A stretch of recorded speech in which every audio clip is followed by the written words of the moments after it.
చిన్నప్పుడు మనకు కష్టం వస్తే అమ్మ దగ్గరకో నాన్న దగ్గరకో పోయి ఏడ్చేవాళ్ళం. అమ్మకు కష్టం వస్తే మన దగ్గరకో నాన్న దగ్గరకో పోయి ఏడ్చేది. మరి నాన్నకు ఏనాడైనా కష్టం వచ్చి అమ్మ దగ్గరైనా కానీ పిల్లల దగ్గర కానీ ఏడ్చిన సందర్భాలు ఉన్నావా? లేవు ఫ్రెండ్స్. ఈరోజు ఉరేసుకోవటాలు, పురుగుల మందు తాగడాలు, ఆత్మహత్యలు అనుకుంటున్నారా ఫ్రెండ్స్? గుండెపోటుతో మరణించటం కూడా నా దృష్టిలో ఆత్మహత్య. ఎందుకంటే ఎదిగిన మీ పిల్లలు ప్రయోజకులై మంచి ప్యాకేజీలతో ఉద్యోగాలు సంపాదించి, నాన్న నాకు ₹1,00,000 ప్యాకేజీ, బిడ్డొచ్చి నాన్న నాకు 2 లక్షల ప్యాకేజీ అని చూపించడం కాదు. నాన్న చిన్నప్పటి నుంచి మా బాధలు, కన్నీళ్ళు, కష్టాలు చూస్తూ మమ్మల్ని ఆదరిస్తూ పెంచావు నాన్న.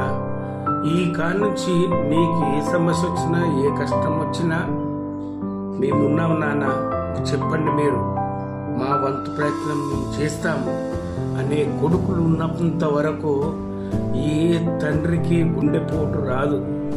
ఇది పచ్చి నిజం.